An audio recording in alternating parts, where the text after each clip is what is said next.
Hi, and welcome to the video, What's in a Newton? In today's topic, we're going to look at this strange unit called a Newton and try to figure out how these units, what's inside of this mysterious unit called a Newton. Now to do that, we're going to take a look at our formula for Newton's second law, and that is that force, abbreviated with a capital F, is equal to the mass of an object times its acceleration. So to understand this, to understand part of this, first of all, we have to understand the units for force.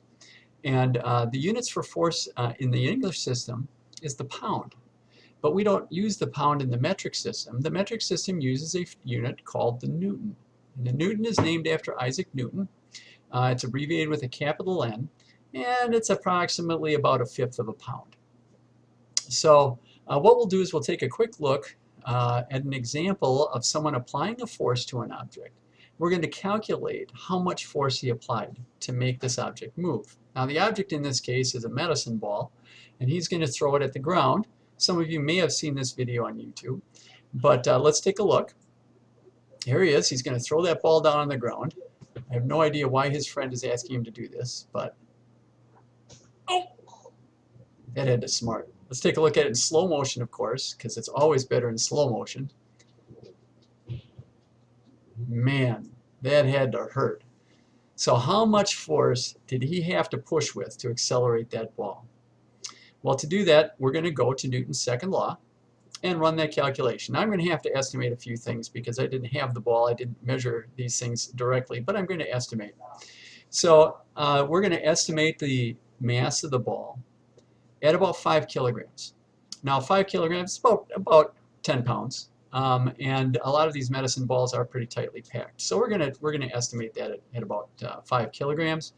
And since the acceleration due to gravity is 9.8 meters per second, just dropping something, he applied a little more force to that. So let's double that acceleration. Again, it's an estimate. But let's say the acceleration is at 20 meters per second, or 20 meters per second squared.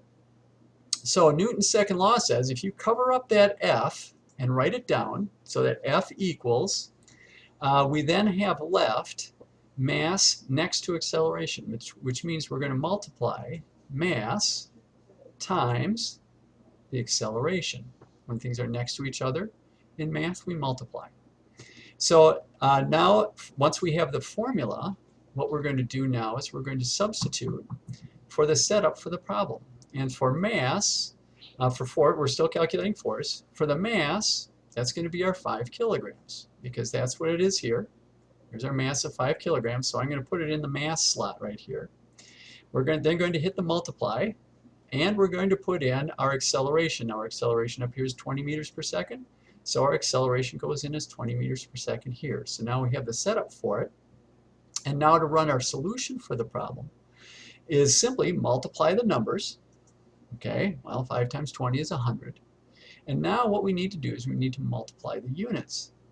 Well, we can see here that kilograms and meters per second squared have nothing in common, so there's no cancellation that occurs. So our unit for force here is kilograms times meters per second squared. Now you say, wait a minute, Salebi. You said the unit for force was the Newton, but here it comes out as kilograms meters per second squared. And both are correct. Because what they did was, in order to honor Isaac Newton, they took this unit of kilograms times meters per second squared and named it the Newton. So if you have a force of 100 kilograms times meters per second squared, you also have a force of 100 newtons. So, taking a look at that for a little bit, that should tell you how much or what is in a Newton. What's in a Newton? Well, in 1 Newton, there is 1 kilogram times 1 meter per second squared. And this is a relationship you may want to jot down in your notebook somewhere so you've got it for reference. Every Newton, inside of it, is tucked in a kilogram times a meter per second squared. Now when you run formulas, and you're going to have to run problems here, as you know we will with a power circle, in this one, you must convert to the correct units. Knowing that a Newton is a kilogram times a meter per second squared, and that it's not a gram times a kilometer per hour squared or some other unit. If we're going to use newtons, we have to make sure our mass and our acceleration units are consistent.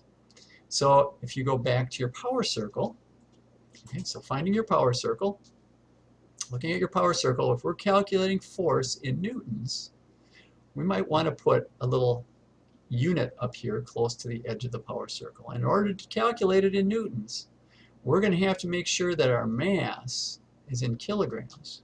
If it's in grams or any other unit, you'll have to convert it. And that our acceleration is in meters per second squared.